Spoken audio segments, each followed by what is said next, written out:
me voy a referir al tema hemorragias digestivas. Es una sola clase que está publicada en videos cortos por razones de tecnología. Ya entrando en tema, hablaremos de la definición, luego de la clasificación, la exteriorización o formas de presentación clínica y a sus causas etiológicas, y más adelante iremos viendo otros ítems del tema. Definimos como hemorragia digestiva al sangrado de cualquier órgano del aparato digestivo desde el esófago hasta el ano.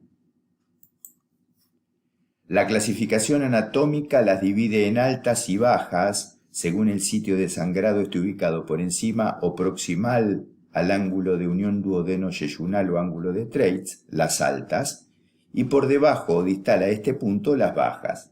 También podemos decir que pueden ser agudas o crónicas de acuerdo a la magnitud de la pérdida de sangre y del tiempo que persiste la misma. Se pueden exteriorizar o manifestarse de diferente manera, por ejemplo, a través de una hematemesis, que consiste en un vómito de sangre roja u oscura, con contenidos alimentarios y secreciones digestivas. También la otra manifestación es la melena, que es por vía baja, que son deposiciones de color negro brillantes y malolientes, un color negro que remeda al alquitrán o al petróleo, y que pueden tener estrías de sangre roja o mezcladas con restos de materia fecal.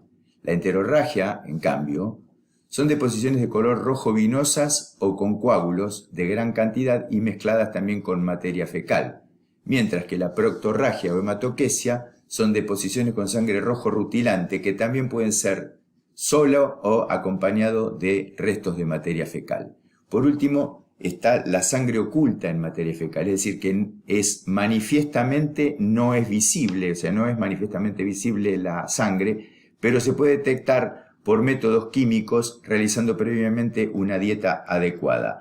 Generalmente la sangre oculta en materia fecal se manifiesta como una anemia, o sea, la pérdida por sangre oculta en materia fecal se manifiesta como una anemia crónica, microcítica e hipocrómica y obedecen a hemorragias de escasa cuantía y de largo tiempo de evolución, y el paciente no presenta alteraciones hemodinámicas. Una cosa que nos debemos preguntar es si la exteriorización del sangrado es verdaderamente una hemorragia digestiva o una falsa hemorragia digestiva. A veces, sangrados de otros sitios como una epistaxis o sangrados faringios pueden, luego de ser deglutidos, exteriorizarse como una hematemesis o una melena. También elementos como colorantes de los alimentos, como remolacha, gelatinas, o medicamentos como el bismuto, sales de hierro y otros alimentos o medicamentos, pueden dar una coloración roja o muy oscura, incluso negra, a los vómitos o a las heces y simular una hemorragia digestiva. Por eso debemos estar atentos a esta posibilidad y hacer el interrogatorio de esto. La hemorragia digestiva alta es mucho más frecuente que la baja. Sus causas etiológicas son las que vemos representadas en este cuadro. Tenemos la ulcerativa o erosiva, que debemos distinguir, la que producida por la úlcera péptica, que lleva entre más de la mitad, 50 y 55% de las causas. También pueden ser ulceraciones debidas a medicamentos como antiinflamatorios no esteroideos, o también ulceraciones secundarias al tumor de Solinger-Ellison, mejor dicho, al síndrome de Solinger-Ellison, que es un tumor gastrinoma que produce úlceras múltiples en el estómago. La esofagitis también es causa de hemorragia digestiva alta, con aproximadamente un 15%, y se ve asociada a hernia hiatal y reflujo gastroesofágico, y también a la ingesta de ciertos medicamentos como los bifosfonatos que producen reflujo gastroesofágico y esofagitis con posibilidad de sangrado. Duodenitis también puede ser duodenitis erosiva, que puede ser debida también a medicamentos como los antiinflamatorios no esteroideos, corticoides, o también tener en cuenta la posibilidad de pacientes con tratamiento de anticoagulante salidos de rango de anticoagulación por exceso, como también por la ingesta de antiagregantes como el ácido acetilsalicílico, el clopidogrel u otros medicamentos como el cilostazol. La hipertensión portal lleva un papel importante en la producción de hemorragias digestivas y es una de las situaciones más graves, y el sangrado se produce a través de las varices en el esófago o también por la gastropatía hipertensiva portal, que puede también producir sangrado. Malformaciones arteriovenosas como angiomas o el síndrome de enfermedad de Rendy-Osler, que pueden producir también sangrados. En estos casos, si sospechamos esto, podemos buscar en la piel la presencia también de angiomas.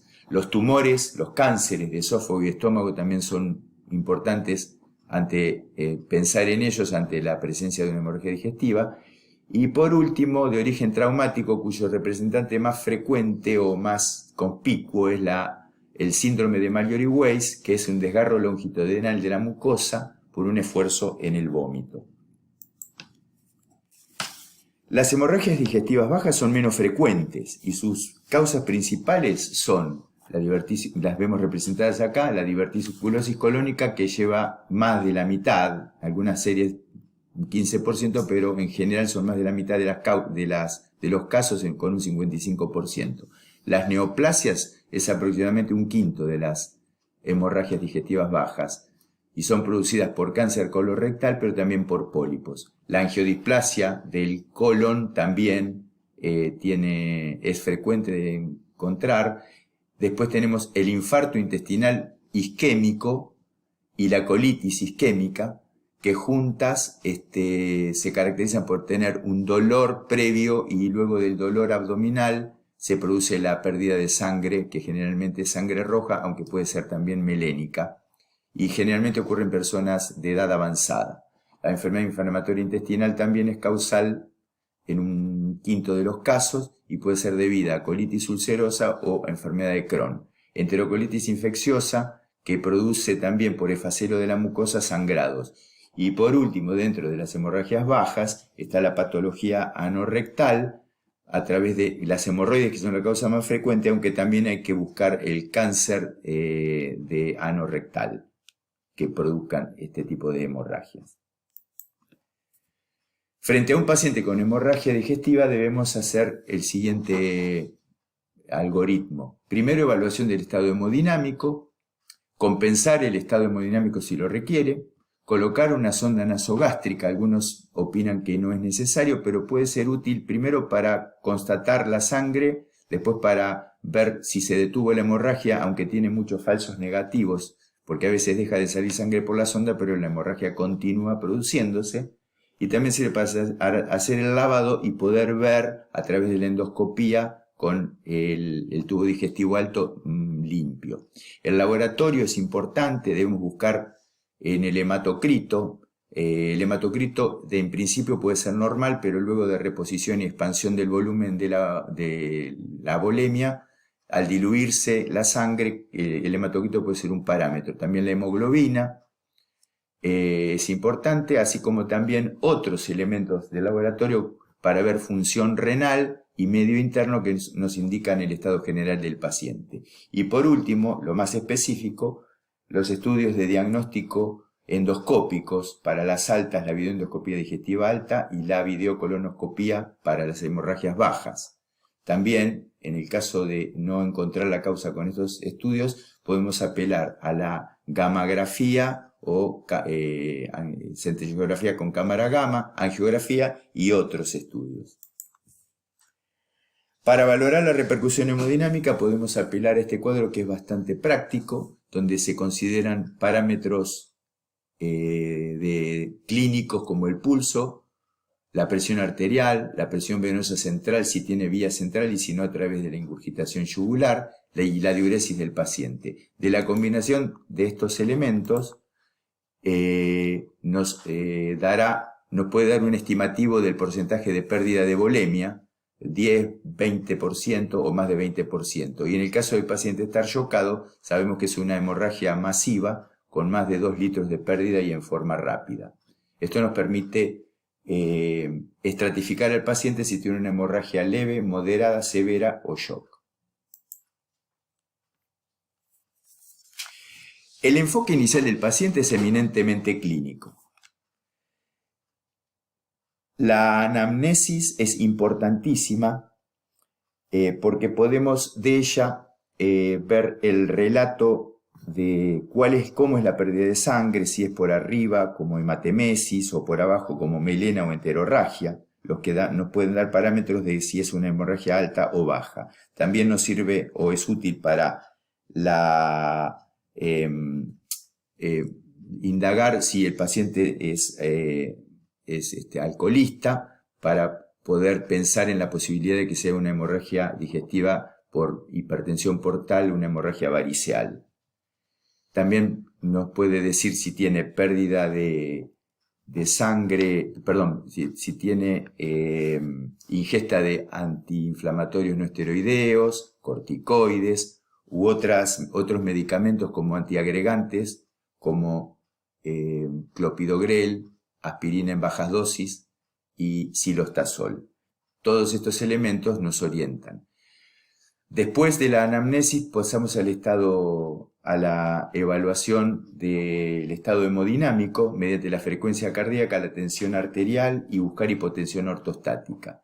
Estos tres elementos son importantes porque nosotros sabemos que con el cambio de posición del paciente del decúbito dorsal al ortostatismo, la frecuencia cardíaca no debe superar un incremento de 20 latidos por minuto y las tensiones arteriales diastólica no bajar más de 10 milímetros de mercurio y la sistólica no más de 20 milímetros de mercurio. Si tiene un aumento de la frecuencia de más de 30 o una caída de la presión en ortostatismo mayor de 10 milímetros de mercurio diastólica o 20 de sistólica, y fíjense que acá tenemos lo que podemos decir la regla de 10, 20, 30, 10 de diastólica, 20 de sistólica y 30 latidos por minuto, entonces estaremos en presencia de una hipotensión ortostática que nos orienta a pensar en una pérdida importante. Debemos también buscar signos de hipoperfusión a través de livideces en las extremidades, alteración del sensorio por hipoperfusión cerebral, frialdad y palidez de la piel y de las mucosas, palidez de la mucosa yugal y de la mucosa de las conjuntivas. En la semiología abdominal, buscar hepatoesplenomegalia, buscar también la posibilidad de palpación de tumores, tanto en los flancos como en la fosa ilíaca izquierda, para buscar tumores palpables del colon, y también la búsqueda de dolor en el epigastrio en el caso de las úlceras. También debemos buscar estigmas de hepatopatía crónica relacionadas con el alcoholismo, con enfermedades como la hepatitis y la cirrosis, que son las telangiectasias, eritema palmar, hepatoesplenomegalia, circulación colateral en la superficie anterior de la pared abdominal, y por último, el examen rectal, a través del tacto rectal, que nos puede mostrar la presencia de la ampolla rectal ocupada por sangre roja o sangre negra, que también puede ser orientativo, pero tenemos que tener en cuenta que el hecho de hallar una melena, es decir, sangre negra, no implica siempre que sea una hemorragia digestiva alta, puede ser también una sangre en un tránsito intestinal lento, que se acumula en el colon derecho y luego es exteriorizada bajo la forma de melena, pero la hemorragia proviene de partes bajas. Pero también puede haber hemorragias con sangre rojo rutilante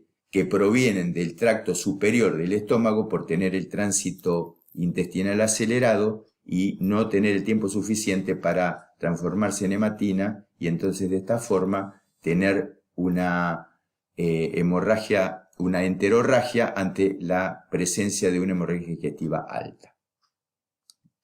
Pasamos al próximo video para continuar con el tema.